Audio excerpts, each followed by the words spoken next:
হচ্ছে বিএনপি আমাদেরকে যেটা জানিয়েছেন যে তারা মনে করেন যে বিদ্যমান সংবিধানের মধ্যে কোথাও সংবিধান সংস্কার পরিষদের শপথ প্রক্রিয়া কি হবে এটা উল্লেখিত নেই।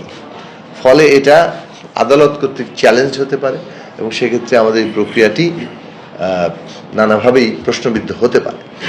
এখন এটা তাদের একটা মতামত এবং এই মতামতের ভিত্তিতে নিশ্চয়ই তাদের মানে তারা তাদের পদক্ষেপটা নিয়েছেন এবং সেই পদক্ষেপের মধ্যে তারা যেটা মনে করছেন যে আগামী সংসদ যখন বসবে সেই সংসদে এই সংবিধান সংস্কার পরিষদের বিষয় নিয়ে আলাপ আলোচনা হবে এবং সেখানে কিভাবে শপথ নেওয়া হবে, কার অধীনে শপথ নেওয়া হবে, সেইটা সেখানে প্রয়োজনীয় আইন পাশ করে তারপরে এই সংবিধান সংস্কার পরিষদ গঠন করা যেতে পারে।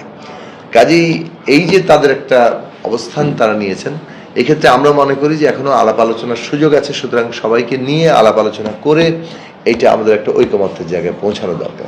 সে কারণে আমরা ওই ন্যূনতম জাতীয় ঐকমত্য তৈরি সৃষ্টির উদ্দেশ্যে আমরা মনে করেছি যে এখানে আমাদের এখনই স্বাক্ষর করাটা যথার্থ হবে না। আমরা এই বিষয়ে আলাপ আলোচনা করব এবং প্রয়োজনে সংসদ অধিবেশন পর্যন্ত আমরা অপেক্ষা করব এবং সেই সংসদ অধিবেশনেই এটার একটা মূলত আমরা একটা চূড়ান্ত সিদ্ধান্তে পৌঁছাতে পারব।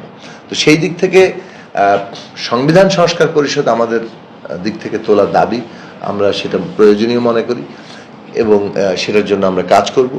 কিন্তু একই সাথে আমরা ন্যূনতম জাতীয় ঐকমত্যের ভিত্তিতে এই জায়গাটা, এবং বিএনপি একই সাথে শুধু সংখ্যাগরিষ্ঠ দল নয়, তারা 2/3 সংখ্যাগরিষ্ঠ দল এবং তারা ইতিমধ্যে তাদের নেতৃত্বে সরকার গঠিত হয়েছে।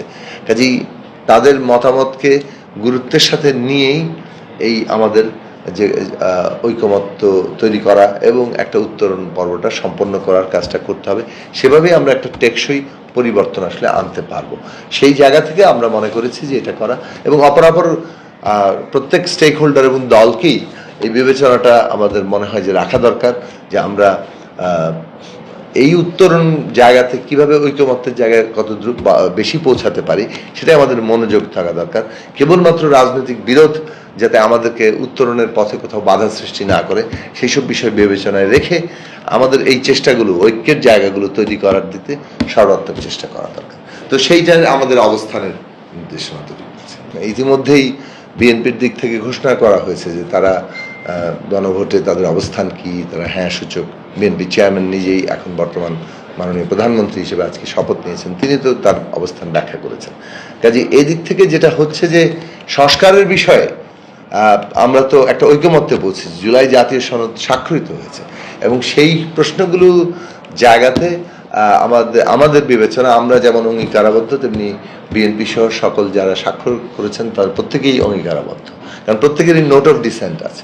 কাজেই যে দল সংখ্যাগরিষ্ঠতা পাবে অনেক ক্ষেত্রেই তাদের মতামত হয়তো প্রাধান্য পাবে এবং সেটাই তো স্বাভাবিক। মানে গণতান্ত্রিক প্রক্রিয়ায় কোনো না কোনো পদ্ধতি, যখন একটা বিরোধ তৈরি হয়, যখন একটা অনৈক্য তৈরি হয়, তখন তার একটা মীমাংসার পথ তৈরি করতে হয়। মীমাংসার পথটা হচ্ছে জনগণ যাকে ম্যান্ডেট দিচ্ছে সেই ম্যান্ডেটের ভিত্তিতে কিন্তু সেই অংশটা প্রাধান্য পাচ্ছে এবং এটাও তো ওই অর্থে আবারও জনগণের মধ্যে পরিবর্তনের জায়গা আছে। জনগণ যদি ভিন্ন কিছু আরেক সময় মনে করেন তখন সে অনুযায়ী তো এটা বদলাতে পারে। তো বদলের জায়গা যেহেতু বন্ধ হয়ে যায়নি, সে কারণে আমাদের গণতান্ত্রিক প্রক্রিয়া, জনগণ ক্ষমতার কেন্দ্র, জনগণের কাছ থেকেই এই ম্যান্ডেটটা আসতে হবে।